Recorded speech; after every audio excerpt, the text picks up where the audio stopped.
Baron Zemo and Hydra 2.0, Emma Frost, bugs, bug fixes, rumors, all of that coming up on your Marvel Strike Force weekly news update. And if you're ready for that, brother Khasino, tell him what to do. Let's go sting it. ValleyFlyin.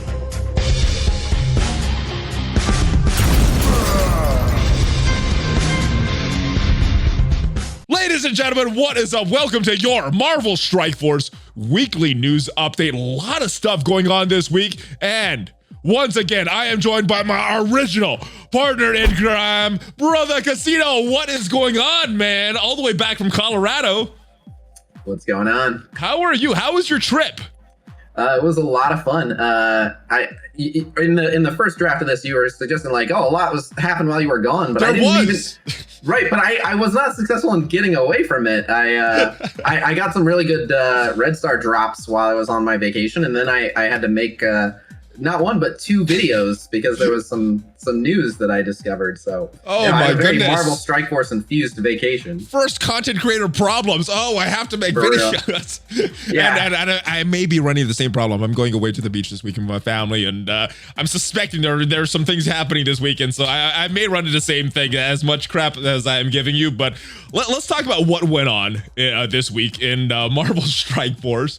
Let's start with this big one. This one actually just came out. Normally we do this in chronological order, but this happened so long ago, and we actually just got the compensation for it. Emma Frost, she was not available at a accelerated drop or at a higher drop rate when she first came out. There was some compensation issued, and the people that did not get the compensation were very upset about that.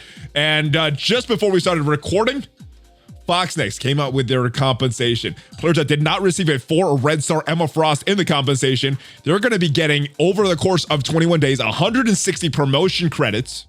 And for players that received a 4-star but not a 5-star Emma Frost, they will be receiving 100 silver promotion credits in that same time frame. And I guess if you already received Emma Frost, you're out of luck. What is your reaction to this? The compensation for it, but more importantly, what is up with all these bugs and solving them in this crazy way? Yeah, well, so let's start from the top. Anytime they add a new character to Red Star Orbs, often the banner has them in it before they're actually in the orbs, and the only way to know for sure is to check the drop rates on the orbs and see if the character is in there, and that's become common practice for those in the know. Is like, new character in Red Stars, let's check before we open them. That's literally like, wait a minute. Right, so you're saying that if it's saying that there's a character in the orb, and I actually opened the orb, the character might not be there? Pardon my French, that means false. You can duck that. All right. But that's the best way to put it. So myself and a good amount of people in the know to check when they put out a new character. All right, let's make sure they're actually in the Red Star. Hopefully most of you guys have been watching this news for so long, you know that you need to check. Yep, and it was on my Discord server too. Everyone was saying like, hey guys, don't open your Red Star Orbs. She's not in there yet. Hold. And those were the people, being proactive and like, we don't want to get screwed. And the people who didn't know any better or forgot or weren't paying attention or for whatever reason, most people just don't know and just went ahead and opened them. And, that's already like, that creates a messy situation. Just don't change the banner or send out the announcement. Like, put her in first and then send out the announcements in the banner. No, let's cause so much problems and give out so much free compensation to the players. That seems like the logical way to do things. Let's do it in reverse order. Right, but then in typical Scopely fashion, they fix it in a way that makes it so much worse, right? All the people who just opened them right away and didn't even stop to look, they're like, good news, you guys are getting high Red Stars on Emma guaranteed. And everyone's like, woo! Not only that, plus you're getting all of your Red Stars back. So you get to keep whatever you might have gotten. Yeah. You keep whatever you opened and you get all the orbs again. So that's a sweet deal. Yeah.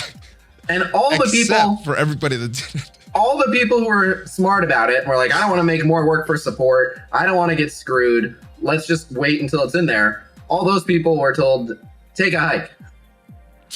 And until today. Well, right, because each and every one of those people was like, wait. You want me to get screwed and then bug you about it? Is that the behavior you're trying to encourage? Is in the future, don't be considerate. Just screw myself and then harass your support nonstop. Are you ready for tinfoil hat? Sure. They want to introduce more silver promotion credits into the economy. They don't know how, so they keep making these like, oh, we screwed up. Here's some silver promotion credits. They don't want to give them out too frequently, so they cause these bugs that they have to give it out every so often. We can start promoting these characters, make the Red Stars a little less, Red Star store a little less painful. But this is the way to do it. They're not officially giving it out like in a Chaos Theory event. They're just giving it out so people have these Red Star promotion credits. You think there's anything to that, or is that just reaching? No, I think there's something to that, but I think it's actually also tied, and this is also pure tinfoil, but I think it's also tied to they want to see what they can do to entice people to go for Emma. So by telling everyone, you're going to have enough silver promo credits to upgrade Emma, and we're going to put Emma in the store, that basically says, like, it is safe for you to go hard on Emma because you will be able to take her up with the Red Stars, and she's a standalone god tier character. So, like Symbiote Spider-Man, I think they want to see how much attention they can drive to the character. So that's my tinfoil, is they just want to ultimately have everyone chasing Emma offers and Emma milestones and buying her orbs that are still available for cores as of right now. So that makes sense. I mean, if I pulled that 5 Red Star or higher Emma Frost, I would have bought 2 Emma Frost offers, not just 1. And that was just based on the Red Stars. But yeah, let's because most complicated possible. They could have just given out orbs. The 15% drop rate was still in effect when they gave out the compensation for this. They should have just gave the orbs, not worried about the guaranteed Emma Frost, and nobody would like, yeah, all right, whatever. But yeah, it's cool. That's where that tinfoil hat comes into play, brother. Yep. Yeah, the simple solution would have just been, here's your orbs back. Now, for people that open them and like got a different 7 Red Star and then got their orbs back anyway. Good. Like, glad for you. Good luck. You got lucky. Exactly. Yeah, it's a little unfair, but yeah, exactly. It's like, all right, you got lucky, whatever. Like everyone, yeah. Exactly. Yeah, I want to talk about Emma Frost's gameplay. You know, she's been out for a little over a week now. You've made a bunch of videos. You've actually sent me footage on Emma Frost doing very well in Arena. What are your thoughts on Emma Frost? How powerful is this character? She's great. I'm very, very happy with her. And I still only have her 5 gold star, but I pulled a 7 red Emma Frost. And so I am fighting the urge. I'm so jelly. I'm very happy. It pairs very well with my 7 Red Star Sinister. There's no way to talk about this without just being... Shuri, don't forget Shuri. I'm going to forget Shuri. But there's no way to talk about this without being braggadocious. Sorry for interrupting you. What are your thoughts on this character? She's awesome. Like I said, it's tricky for me to talk about this without just coming off as Sir Brag-a-lot. So I'm just going to embrace it. I have an awesome Emma, and I love her. But I do think she's really, really good. I've done 2 of the 4 patch infographics for this patch, and we debated the top 5 teams tier list yesterday, and Emma Frost showed up a healthy amount, and it's just because she immediately brings removal of all debuffs on your team and a bunch of immunities. So it's get rid of all the debuffs and then be debuff proof.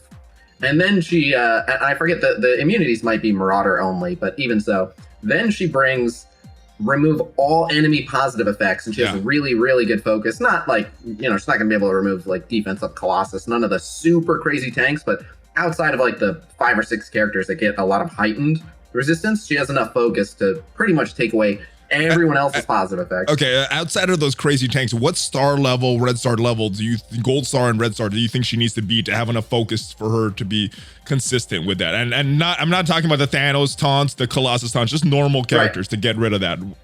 So it unfortunately it has a lot to do with what are you going against typically. So like for me, mine is Gear Tier 14, 5 gold, 5 red, and she is doing just enough in Arena, but that's because in Arena, I'm going against all Gear Tier 14, like 6 and 7 Red Star, all Black Order with all their heightened resistance. So it depends on what you're going against. But the best way to figure this out for yourself, rather than just, give a star level and be like, oh, this is good for most things. Okay. You can just go to msf.gg, look at where yours is at for focus, and look at the average resistance of whatever content you're worrying whether she'll have enough focus for or not. But again, she has some of the highest focus in the game. So she gives you a bit of an advantage. So she can be a little bit weaker and still get away with it. And even if they have higher resistance than your focus, that just means they have a chance to resist it. It doesn't mean right, but it doesn't mean you can't remove it anyway.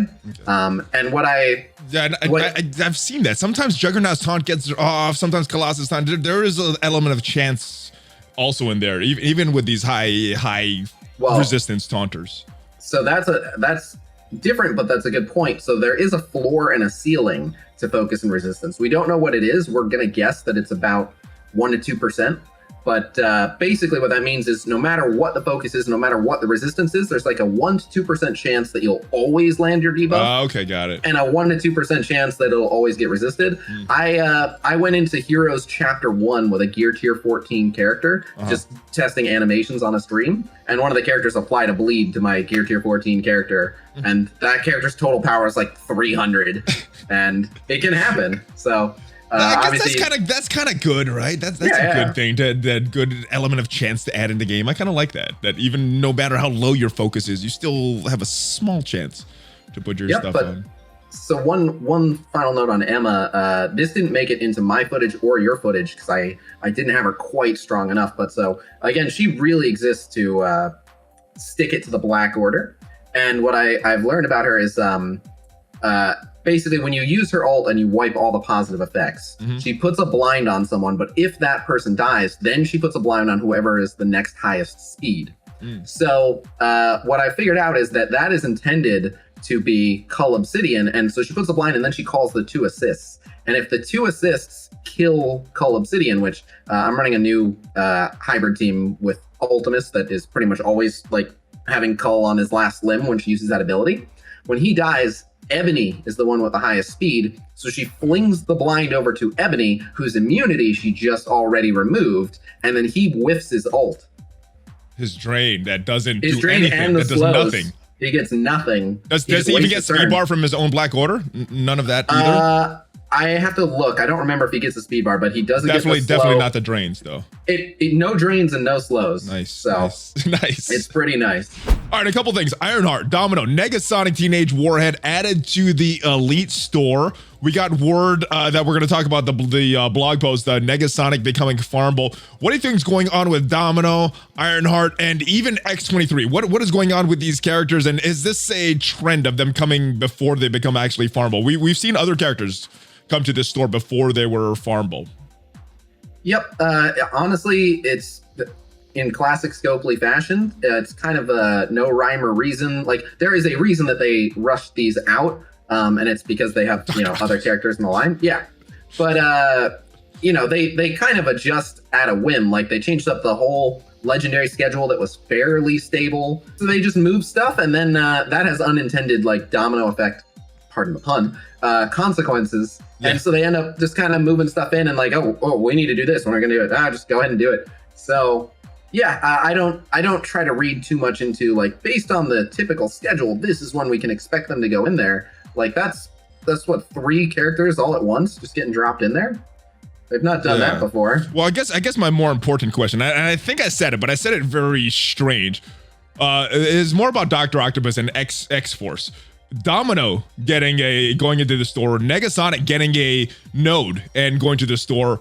When do you think these characters are going to be farmable for Dr. Octopus? Do you think it's still going to be an exclusive character like Black Bolt was way back in the day?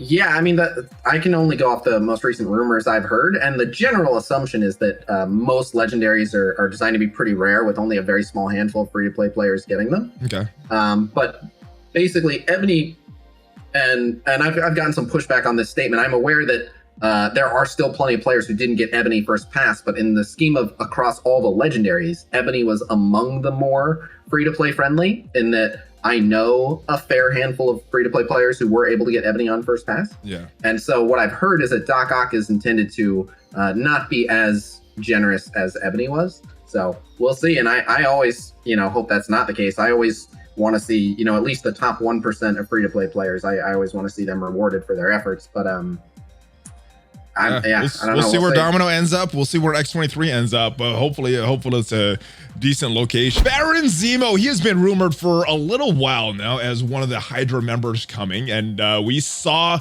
a preview of his kit on the blog post this past week.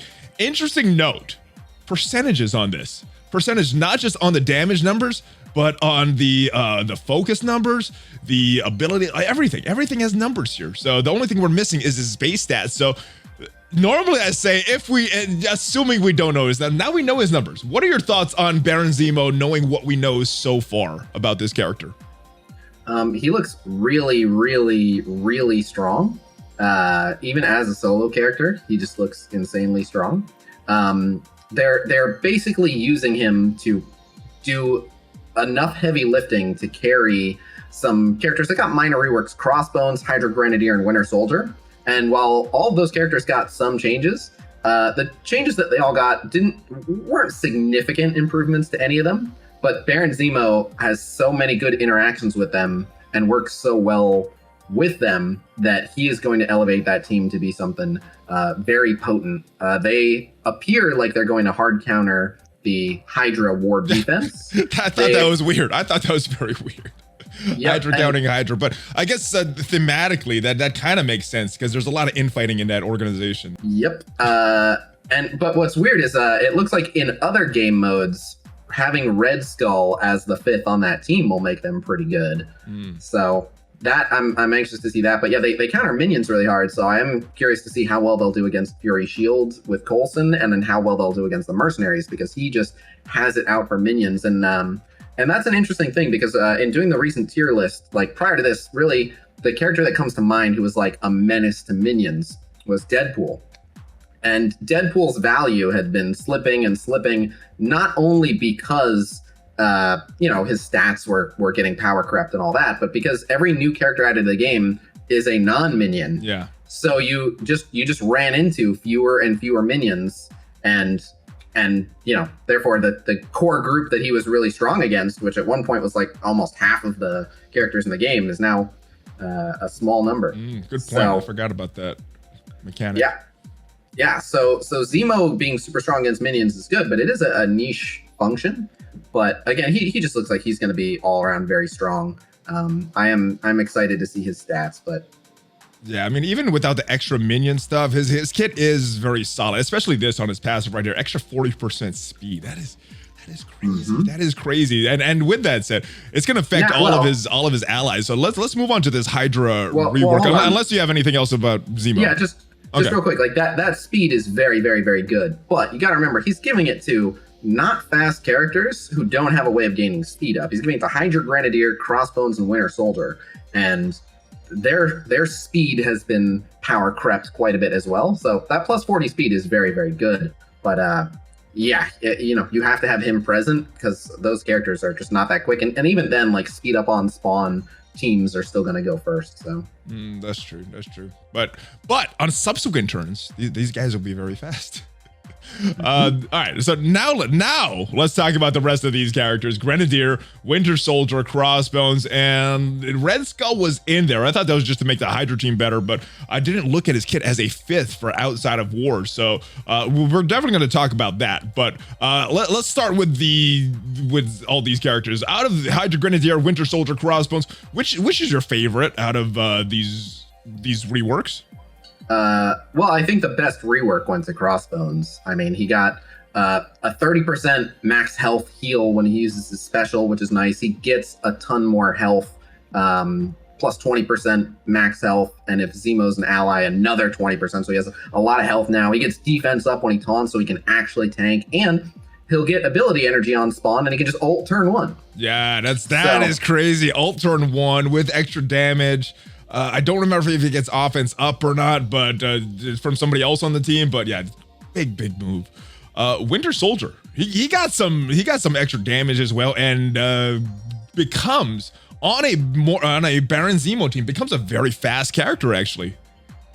Yeah, he's quick. Yeah, so that's pretty much it. I mean, I'm not that impressed by what they did for him. Just more health, more speed, some crit faster, chance, more damage. More reliable it's a very simple kit, right?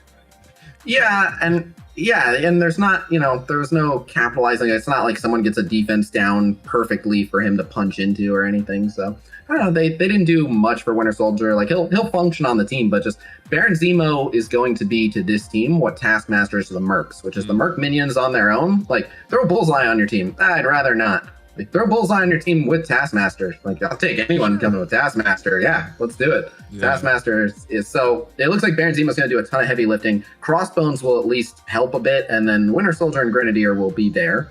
They'll benefit from what Zemo's bringing them, but I do want to take a closer look at what Red Skull will bring as the potential fifth in the meantime, but. Well, Grenadier does have a home now, so that's good for him.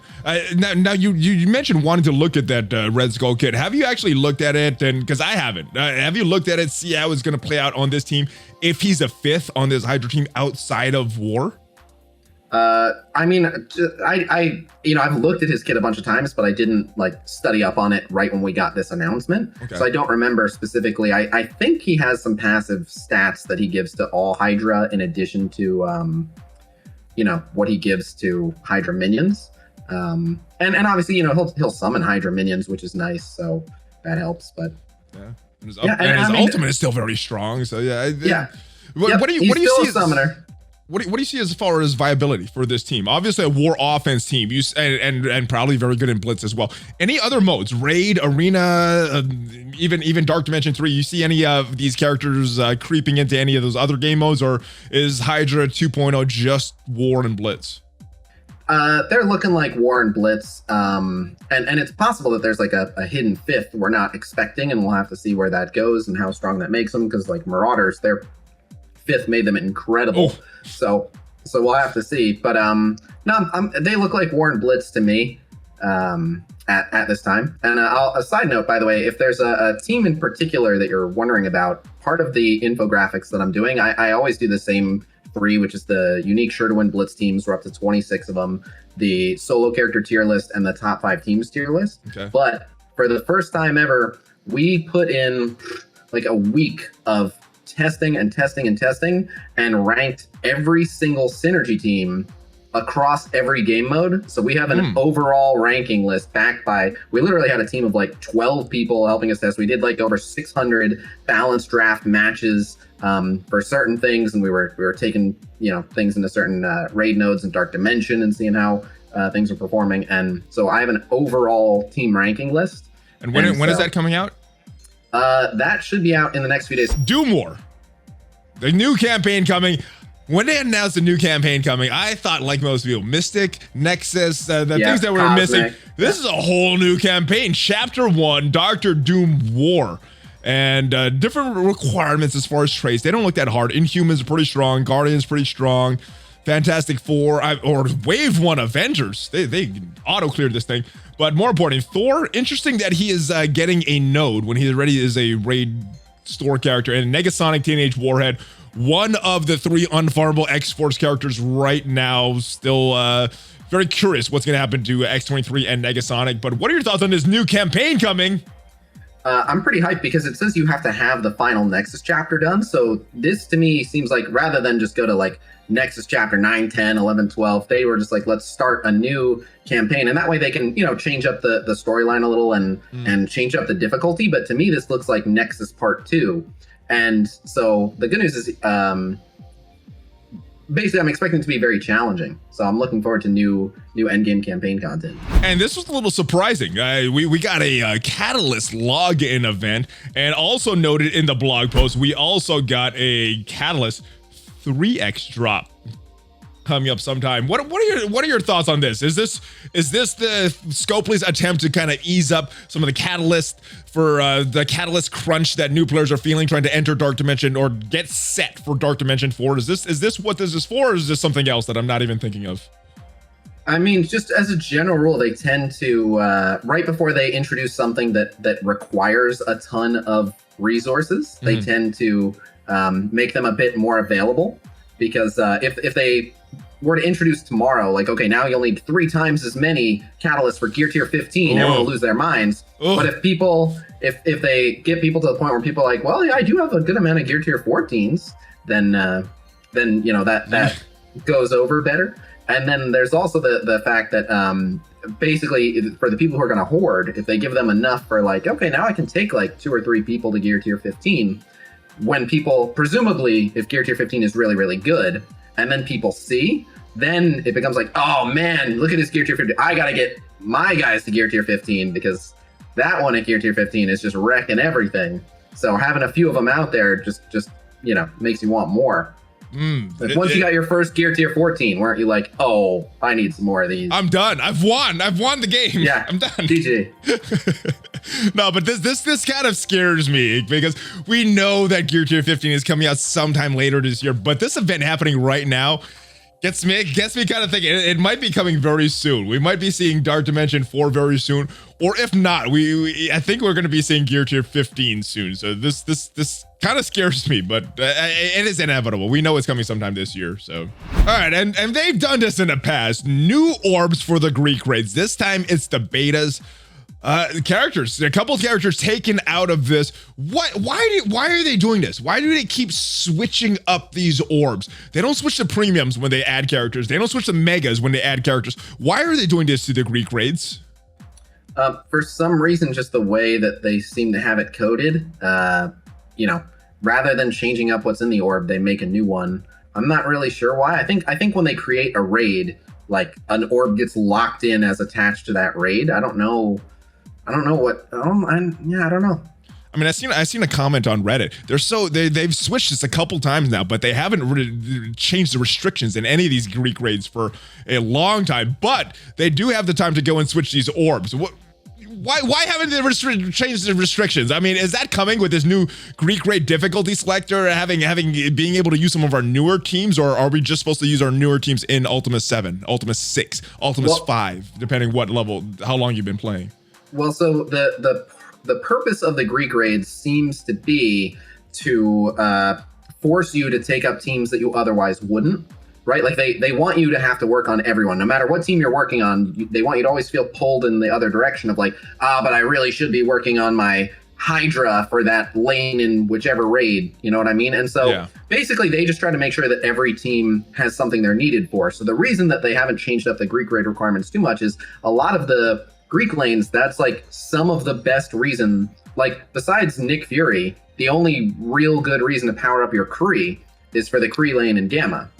So, and even then, like you want a lot of the named Kree to make that easier. You don't want just the 5 minions that you take up for Fury. So when they come out with new teams, as long as the new team has a purpose, they don't need to go in and modify Greek raid. Because like, they put out X-Force, like why do you need X-Force? Oh, you need them for a legendary, And a lot of times it's as simple as like, oh, this is good enough as a war team, war offense or war defense. Like that's that team's purpose. So yeah, Greek raids are just to make you work on characters that you don't really have to work on for a lot of other stuff. That makes sense. I was thinking from a different perspective. Hey, I got this new team. I want to spend money. I want to use this team, but it does make sense because for newer players, there's no reason to go back and build up your Kree until you've built all the teams, and then you're like, Nick Fury, I could use him. So it does make sense from that standpoint. I hadn't thought of that. So nice. Beast Blitz return part 2. 22 million to cut off for the top 2,000, a little lower than last time. Obviously, neither of these Beast Blitzes, the scores were as high as the X23. What do you think is going on with that? Well, a couple things. I mean, X23 is needed for a legendary, and Beast I actually think that Beast is one of the more necessary new characters. I've been using Beast for a few things. He's on one of the new Sure to Win Blitz teams that isn't a full X-Men team. Just him and Storm are a really, really strong duo. Interesting. Yep, and there's a couple raid teams that are pretty viable with those two on them because you can get Storm to full charges on any one node. Basically, there was just, there weren't a lot of content creator videos or anything saying you gotta have Beast, he's super necessary. And the truth is that while he's pretty good, he doesn't appear to be super necessary. If you wanted to say that he was, where he was most necessary, he will save you some raid recharges on the highest tiers of raid. But outside of that, he's not needed for a legendary or Greek, raid or anything like that. So you don't need him. He's not needed for a war team or anything. He's not used for a specific arena counter. So he just wasn't as big of a deal. And basically people can only hoard so many blitz charges and can only dedicate so much time. People literally can't go full throttle on every single blitz. They get burned out. So knowing that X23 was just here, people are like, all right, I can slow down a little bit on Beast because he's not super essential. Yeah, and the X23 was around a time of like 2 big milestone rewards, the Fun in the Sun and the one before that, and people were just blitzing a lot. So, but do you think people were sleeping on him a little too much? Should they have taken Beast a little more seriously? Because I personally was confused when Beast came out, and I know he makes that team better, but is it really worth it? How much better does he make him? Is it worth that investing that resources for the amount of that he increases that team's value? So it's a 2-pronged answer. So the first thing is I made a video about Beast. And the short version is Beast is a staple on the X-Men team. If you want your X-Men team to perform at peak performance, Beast is a core member of every version of that team. Beast just makes the X-Men better. Okay. But obviously you need a strong Beast, and so just going hard on his blitz and getting him to 5 gold and maybe like 2 or 3 red. If the rest of your characters are really, really strong, you might still be better using another stronger X-Men character. Yeah. So you have to be in the position to use them. And then there's not that much content right now that you use your full X-Men team for. So the reason this is a 2-pronged answer is I think he's really, really good. And if you can get him very, very strong, you will see improved performance in the game, in particular in Raid. Him paired with Storm is phenomenal for Raid. There's a new Storm charging team. My alliance is doing Ultimate 7.5 now, and guaranteed on node 1 every single time I'm getting Storm to max charges. Ooh. And yeah, that's Beast right there. And you don't even need the rest of the X-Men, just Beast and Storm, and then like Thanos, Minerva, Ebony Maw, and you're good, and everyone will finish with full cooldowns and everything. It's great. You have a ton of healing going on. And so from that perspective, and then he gives her the chance to unleash her special and keep all her charges. Oh, that's big. Yeah. I like that. Unfortunately, it's not dependable, but you can go for it, and it might work out, which is pretty nice. But so I do think he's very, very good, and anyone who could get him strong should. But the people who are asking are basically saying, like, look, this is an unrealistic pace. I can't go as hard as possible for every single new character. So in the hierarchy of like, if you had to start cutting new characters, even though I think he's really good and really worth having, he is one of the more cuttable ones where what you lose is it's not like, without him, you're going to get left in the dust by everyone. So you can afford to have gone a bit easier on Beast, but even me, like that just happened to be, when I was on vacation and stuff. So I missed a bunch of Beast blitzing. Mine is only 5-star, and I'm kind of kicking myself. Like I do wish I had him stronger. I really do, but it's okay.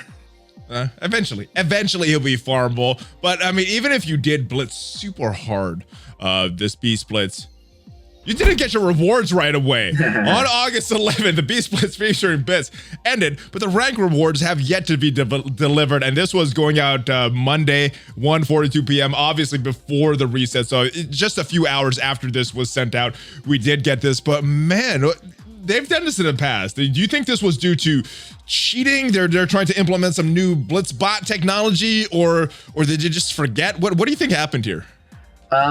So I asked about this a while ago, and I don't know how much things have changed, but basically, someone has to, start an automated process to like compile all of the rewards, and sometimes that compiling just has an error or crashes or whatever, okay. And it has to be manually restarted. And so you'll notice a trend of it happening on the weekends is sometimes when it happens on the weekend, the person who would have to like go to where the server is or whatever, restart it, is basically like, I'll do it on Monday. I would think that they could do something remote, right? That they just like someone from home just clicks the button. Oh, it didn't go. Boom, here, do it. Now you guys get your rewards. But I guess not. I have so many questions. Yeah, you'd think it would just work every time. I don't know. I play a lot of other games. I never see anything like this in any of them. And then in this game, you see this if we went a whole week without something like this, we'd be like, something suspicious is going on. I mean, this is a weekly video, and we already got 3 like pretty big bugs to talk about. So I mean, well, But they've been all- solved, but they are worth mentioning. But they're all standard. They're not even new stuff. Like, oh, the new character wasn't in the Red Star Orbs right away. Yep. That happens almost Every time. Oh, the Blitz didn't pay out. Like, okay, this happened again. Every other month or so, something like this happens. Yeah, so these are recurring bugs. Like, the old familiar bug. Over and over and over and over again, and they will probably still be here. Hopefully, they keep giving out good rewards. Yeah, just keep overcompensating and we'll let it slide, I guess. Yeah, Scopely, keep overcompensating. And speaking of that, I guess it's not really related, but this was very good. I like these milestones. They weren't as rewarding as some of the others have been in the past, but I don't think they were that difficult to claim. I mean, I didn't really go hard on any Blitz except for that Beast one, the second Beast one, and I claimed all the milestones. So I like this. What are your thoughts on this? These milestone events? Yeah, no, these are how I think the milestone events should be. These are very very reasonable and very good. Everyone's able to achieve them. And my personal thoughts, not that anyone asked, but my suggestion has always been like, have these milestones where all of the unique stuff that you get from them, let's say it stops at milestone 25 and it's very easy to achieve. But then just because you want to give an opportunity for the really hardworking people to claim more stuff, then you just kind of make like infinite milestones and you give away like a little something with each one. So like then you have milestones 26 through 100. Not that anyone's going to reach 100, but you just make it like milestone 26 is a gold orb. Milestone 27 is an orange gear orb. Milestone 28 is a gold orb. And it's okay, so nothing too crazy that people would complain and be like, hey, we can't get all these 100 milestones. Right. What are you? Right. It's like, oh, we only need to go to 25 and then we get like nominal. I like that. I thought it was like crazy. I was like, you know what? Reddit's going to be pissed off if they give 100 milestones and everybody can't get them in the course of the event. Yeah, I like that. Nominal stuff after that. That's good. Little stuff so that people who really want to work hard and are putting in the time can make up some lost ground. But stuff where people are like, I'm not doing all 100, so what? Yeah, but I like that. I like that you're not missing out. And it gives the players that want to play a little something. It gives the players that don't want to play, they're not missing out on too much. And it gives Scopely that valuable thing that they're looking at as time played in the game for these crazy people that would want to get all 100 milestones. So I think that is a win-win-win-win for everybody's situation. So yeah, make it happen, Scopely. Cerebro. All right, and before we move on from this topic, let me ask you one more thing. Would you prefer these easier type of milestones to get that aren't as rewarding, or would you prefer like what we got in the Fun in the Sun type events where they're harder to get, but man, they are game changing? You can get a couple characters into DD3 with the rewards that you got from both of those events. What would you prefer, just personally? So it depends on like the timing of the event. And so what I don't like is when, for example, they make the really tough ones with really, really good rewards, but then the Blitz character is like Nebula. So you're like, oh, like if this weren't for the milestones, I feel like I'm wasting my time. But when they run it alongside something where you're like, I already had a pretty good incentive to go hard. Yeah. And now I have a really good incentive to go hard. It's better. So during, blitzes that we don't care about as much, go with the easier ones where you don't have to, go crazy and blitz all day for, when you finally tier 1 dropping down and losing to tier 1 at possible, because that's so fun. I like hitting milestones like that.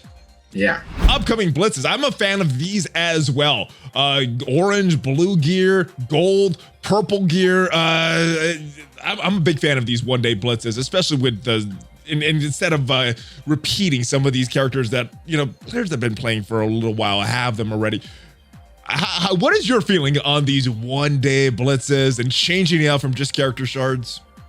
Yeah, I like the one-day blitzes. They're a nice break, and they did it in the Monday slot where it's like, oh, if it wasn't this, it would have been, Captain America. Nebula. So, yeah.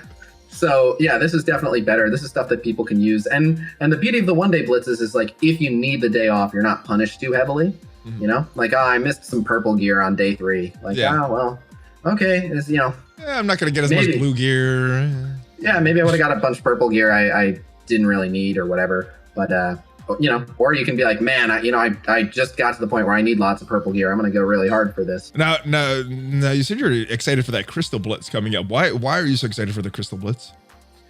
Just because I think that Crystal is one of the most underrated characters. And it's you know, they make this mistake from time to time where they put out a new character and they even the content creators don't have a good way to get the character strong, you know, unless we want to drop like $500 on the character right away. Yeah. And so we're not able to show people what the character can do. And so I think Crystal kind of gets swept by the wayside. But as people start to get 7 gold star, you know, 5+ red star crystals and can really see what she can do, I think she's one of the better characters in the game. So yeah, I think she's criminally underrated. And as a 3-piece, you know, a lot of times we just think of like Black Bolt Yo-Yo as the duo, but Black Bolt Yo-Yo Crystal is fantastic. Whenever someone drops below 50%, they get a 40% max health heal. They get defense up from Yo-Yo. Yeah, it's a ton of protection for them. And then she has not 1, but 2 really big AoEs.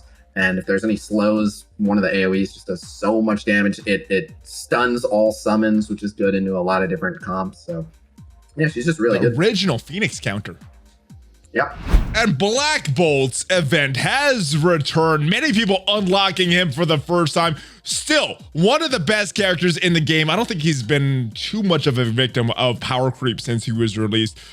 Man, there's a lot of happy people in the community today or this week because of unlocking Black Bolt. How happy should they be, though? Oh, he's, as of right now, just one of the best characters in the game. Hands down. He hard counters any villain tech, which at the time of his launch, he was, you know, the nail in the coffin for Ultron, but he's still just really good into characters like Minerva and other characters that pop up on, you know, enemy nodes and stuff that are just a pain to deal with. And he's just incredibly strong. Some of the highest damage in the entire game. And yeah, you know, he has a special that is basically a heat-seeking single target nuke. And yeah, he works great with Yo-Yo. So I use him every single day in Ultimate 7.5. So he's just one of the best characters in the game. So simple. And I love his burp, that extra damage that he does to those characters. Every time a character goes into red, and I'm like, what about Black Bolt? Oh, he's not even on my team. I'm just expecting it nowadays. I'm like, oh, he's not on the team. So yeah, I miss that Bolt whenever he's not on that burp, whenever he's not on there. But in addition to that returning, we also got Payday returning, and I'm not feeling as much of a gold crunch. Do you think this is as necessary nowadays, or am I alone not really feeling that as much? I'm doing okay on gold these days, but I'm hesitant to say that that's everyone's experience. It's definitely still necessary. Just because like if you don't have everyone at max level, you want more gold. And then starting on the 19th, we have the milestones with Emma. So you're going to want to, you know, it's very difficult to maintain 1.5 million gold spent, or I think the next increment is the 2.25 million gold spent every day to be as optimal as possible on those milestones. So having a hoard of gold that you can save up and sit on is really good. So yeah, you know, anytime this event comes around, I'm all for it. You know, I am usually one of the people who will say like we're not in a desperate need of gold, we're not in an emergency situation.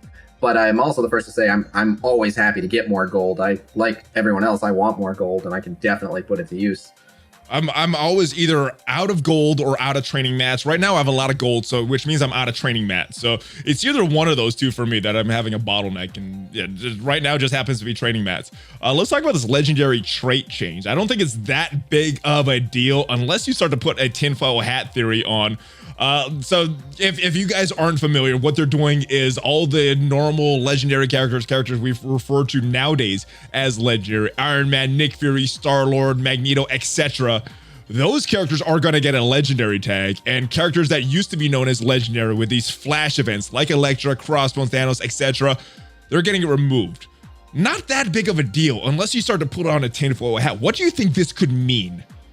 Oh, so I don't think there's too much tinfoil here. DD4? Oh, no, that wasn't my guess at all. That's pretty tinfoil. It's not impossible. Who knows? But basically, I just think there's a lot of confusion because as a new player, you always run into those Electron Crossbones events, and they say legendary character event. Okay. So then, like, as a new player, you join and you hear people talking about legendary characters, and you're like, oh yeah, legendary characters. I just got a couple of them. I got Electron Crossbones. I'm doing pretty good on legendaries, right? And then everyone else is like, what the hell are you talking about? I got my legendary Deadpool, brother. Yeah. Well, that one was a long time ago, but yeah, they say legendary event, and so it's just really confusing. And it like it's they've done this quite a bit where they aren't clear on their own terminology, and it causes confusion amongst the community. So I think this is long overdue, and they finally realized like, oh, when we say a legendary character, some people are thinking that includes Electro and Crossbones because that's what we wrote. We wrote legendary character event for those characters. Maybe we should take that off. So I think they're just doing it to not be confusing. So your prediction, you're thinking that this doesn't have any ramifications on future content, maybe DD4, maybe some of these Greek raid change. You're thinking they're just late by a few years changing this over to what?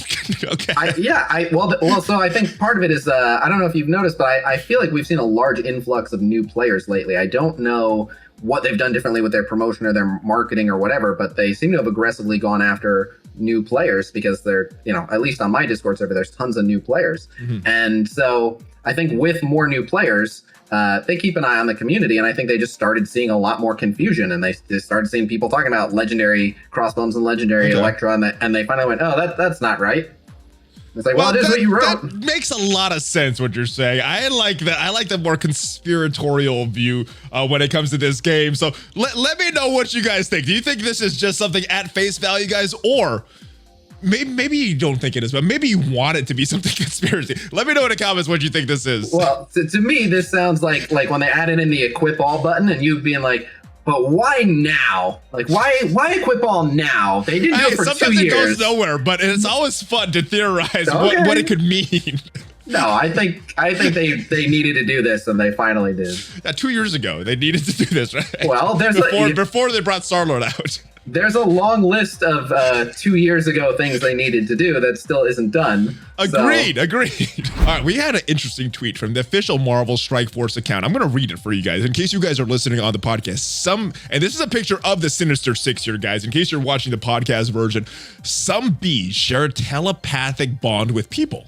That's how they can behave with human intelligence. Hashtag Marvel Strike Force. And in the little comment by that Marvel Strike Force, there's a little tiny bee. All right.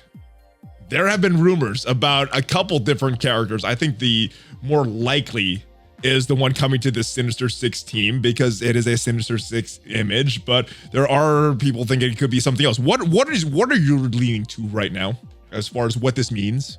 Oh, I mean, it's gotta be Swarm. Like, it can't be anything else as far as I'm concerned. And I would agree. And I think this is confirmation that he is a Sinister Six character. That the rumor of Swarm has been around for a while, but I was always questioning, you know what? Maybe Swarm, he wasn't a Hydra in the comics, but he does have ties to Nazi Germany, same like Zemo. Maybe he's gonna end up in some weird alternate universe on that Hydra team as their fifth. As like the Punisher. I think, yeah. The Punisher ends up on that team. That's how it goes. Punisher's I just meant like he doesn't have the tag, but he's the unofficial fifth. It could have been. I thought something similar. I thought even though he's Sinister Six, maybe he'll just get Spider-Verse and they'll leave the Sinister Six as exactly six when we get Doc Ock rather than expanding Sinister Six. Even I know in the comics Sinister Six have had like 30 people or whatever, but I thought maybe they would leave the Sinister Six as six in game, but it looks like the boys are here. He's part of the boys. I guess so. But yeah, I mean, it's, it says, bees with human intelligence and then a bee among the Sinister Six. Like it's pretty obviously Swarm. And Swarm, not Hydra, Swarm Sinister Six. So yeah, they're not deviating too much from the original source material for this one. Before we get into rumors, there is one data mine that just happened. I mean, there's a bunch of stuff that was data mined, but only one important one. Do you want to tell everybody what the important data mine was? Sure. It's just a message saying that they're going down for maintenance at noon on the 19th, which is the day that the Emma milestones are supposed to start. Obviously, that'll be at 5 p.m. So it looks like that is starting on patch day, which is the 19th. Ooh, do you think the milestones are a patch? Is that what this means? That there's a new patch coming out on the 19th? Well, I mean, it just lines up. Like, she's the last character that was supposed to release this patch, and she technically released. She technically did release. She was bought. So is the no patch coming on the 19th as well as the milestones? Is that what this means? It's rare that they go down for maintenance, and it's not for a patch. It looks to me like a patch. Not for adding milestones, right? Or maybe that's what they're doing, but they've never. I don't recall them doing that in the past. Usually it's for a patch or something big. So. Yep, and we're expecting Doc Ock in September, and so starting a patch, on the 19th of August means that patch will go through pretty much all of September. So yeah, it's time. It makes sense. Patch 19th. I thought this was going to be just about the ML milestones going down, but yeah, it has to be a patch. It is time for my favorite part of this, rumors. I like that tinfoil hat. I like speculating, which is why this rumor mill is my favorite part of this. Now, Drew, I know you got a few rumors. Let me review something before we get into the new stuff. Drew, he had kind of an old rumor resurface when someone was asking about Gambit, and what he said this week when talking about the X-Men mail that was coming up. It wasn't originally Beast. It was originally Gambit, and then Beast was switched at the last minute. What do you think this could mean for the release of Gambit? It's possible that there'll be like an altogether second team, like a blue and gold or something. I have been hearing multiple people with that rumor, so we'll see what happens with that one. Is that something that you would like to see? And a second X-Men team? We have a second Hydra team. Why not a second X-Men team? So I want to see it be done like the Avengers, and what I mean by that is the characters. So oddly, in the game, you can only have either the Avenger tag or the Wave 1 Avenger tag. You can't have both. Oh, okay. But characters who are Wave 1 Avenger, when you filter by Avenger, Wave 1 Avengers still show up, and they still get the bonuses of being a normal Avenger. Okay. So I would like to see them like that, where they are still under the X-Men umbrella, but also compartmentalized into a whole nother team. I think that would be most exciting. And then, some characters would have stuff that were specific to, let's just say blue and gold, but it could be anything. Team 2, we'll call them Team 2. Some characters could have bonuses specific to Team 2, while others, especially the pre-existing X-Men, will have stuff that works for all X-Men. And that way you can mix and match as well. You know what? That sounds super complicated, but I love it. We theorize and theory craft a lot, and the community does as well. I think that would open up a lot of theory crafting. You get some bonuses with your X-Men. You get additional bonuses if you're on that gold team or on that blue team, depending what team they're supposed to be on. I think that could be open up some cool things and think of some outside the box teams. I would like that. Yeah, like we have it with Spider-Verse and Sinister Six too, where everyone on Sinister Six is Spider-Verse. Yeah. So you can make some interesting, weird hybrid Spider-Verse teams, but or you can make strictly, symbiotes or strictly Sinister Six. So. I would like that if they did that with X-Men. Let's see what happens. It's these rumors are starting to pick up. Now, let me get to what you've been hearing, because you have some people that tell you some things as well. What have you been hearing on the rumor front? I've been hearing a bit of a mishmash, but I think the next set of rumors does indeed line up with some X-themed characters. Ooh, okay. All right, so I guess we'll leave it at that, guys. Leave your guesses or your wish list. I guess maybe two lists. Leave a wish list and leave your guesses for who do you think would be a likely candidate for Scopely to release in Marvel Strike Force. I don't know when, but who would you like to see come to this game? All right, and that is about it, brother. And I know you have a bunch of cool infographics that I am looking forward to myself, and we were going to talk about it towards the end of the show. So yeah, so what can we look forward to? It sounds like you've made some changes, and I am looking forward to that being on that infographic channel on your Discord. Yep. So here's what I got coming up. We used to do it every patch, and now because it's so much work, generally we do it every other patch. We might still do it in the in-between, but right now we're on an every other patch schedule. But the current brain trust is a pretty proactive guy, so we might be able to do it every patch still. And it's always 3 infographics. It's the unique sure-to-win Blitz teams, which is how to make as many Blitz teams as possible with a full roster where they'll all hold their own in Tier 8. There's the solo character tier list, where we look at characters independent of synergy, just how good are they as one character. And then we also evaluate, like, this is how much they jump up on their team. And then we always do the top 5 teams, which is top 5 arena offense, arena defense, and raid, with a bunch of alternates, for who's not core, like which members can be replaced if you don't have certain ones. And these are like hybrid teams or synergized teams? Yeah, no, hybrid. Nice. Yep. But so this time around, I'm making an infographic I've wanted to do for a long time, but it took so much testing to get it done. But we just set aside like an entire week of testing, so there's so much data behind it, and I'll make it available as people ask for various parts of it. But I don't just want to dump like spreadsheets of stuff for people if they're not asking. I'm sure there's some people that would like it. Yeah. But basically, we did a synergized team ranking, and we ranked them. We have an overall ranking of just how important is each team in the game in terms of like how well they perform. And then we ranked them campaign, raid, and dark dimension. We ranked them arena offense and blitz. We ranked them arena defense and how dangerous they are on the AI. And then we ranked them separately on war defense and on war offense, and then combined that for an overall averaged war ranking for just how important they are for war. Oh my goodness, that sounds like a lot of work. I'm looking forward to seeing the results of that, man. It looks like you guys put some time into this one. It is. It's the most ambitious infographic undertaking we've ever done. But because of this and because of how long it's taking to actually illustrate them, I'm doing something a little different this time.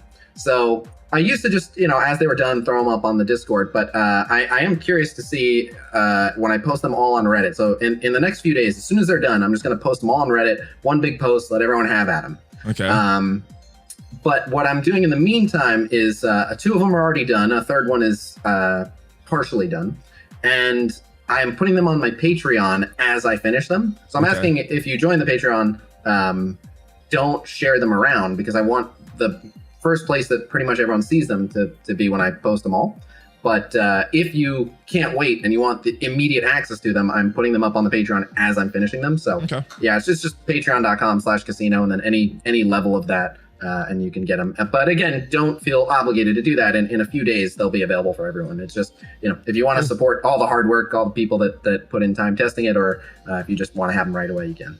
Cool. Well, I will have the link to all of that stuff down below. YouTube, Twitch, Patreon, all that stuff, guys. And Discord, because that's where we're going to find them if you don't want them early. I guess you'll find them on Reddit as well. But thank you, brother. It is always a pleasure talking with you. We end up talking before and after these things a while, but yes, always good to catch up, and it is always good to get the best MSF news. Your Marvel Strike Force weekly news update. Hopefully you guys enjoyed the video. Subscribe, like, smash, all that stuff. Fist bump. Check out some of the links down below, and I will see you guys next time. Khasino, have a great week, and I will see you next time. Hulk fist bump, ValleyFlyin, out.